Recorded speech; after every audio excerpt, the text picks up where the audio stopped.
কাতারে হামাস নেতাদের লক্ষ্য করে ইসরায়েলের সাম্প্রতিক হামলা নিয়ে যুক্তরাষ্ট্রের প্রেসিডেন্ট ডোনাল্ড ট্রাম্প ও ইসরায়েলি প্রধানমন্ত্রী বেনিয়ামিন নেতানিয়াহুর মধ্যে উত্তপ্ত ফোনালাপ হয়েছে। এলএমই সার্টিফাইড বিশ্বসেরা কপারে তৈরি ওয়ালটন কেবলস, যা আপনার স্থাপনাকে রাখবে সব সময় নিরাপদ।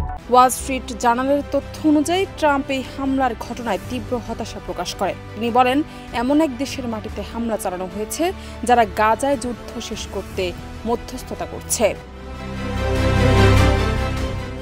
নেতানিয়াহু যুক্তি দেন, হামলার সুযোগ অল্প সময়ের জন্য ছিল। পরে আরও এক দফা ফোনালাপ হয়, যেখানে হামলার ফলাফল নিয়ে ট্রাম্প জানতে চান। নেতানিয়াহু নিশ্চিত করে কিছু বলতে পারেননি।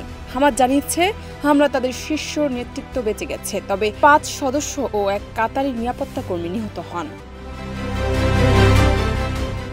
কাতার সরকারকে আন্তর্জাতিক আইনের লঙ্ঘন বলে নিন্দা জানিয়েছে। কাতারের প্রধানমন্ত্রী বলেন, আঞ্চলিক প্রতিক্রিয়া আসছে এবং এটি নিয়ে আরব ও ইসলামী দেশগুলোর সঙ্গে আলোচনা চলছে। কাতার, যুক্তরাষ্ট্র ও মিশর গাজা যুদ্ধ বন্ধে মধ্যস্থতা করে আসছে। 2023 সালের অক্টোবর থেকে পর্যন্ত ইসরায়েলি হামলায় 64,000-এরও বেশি ফিলিস্তিনি নিহত হয়েছেন।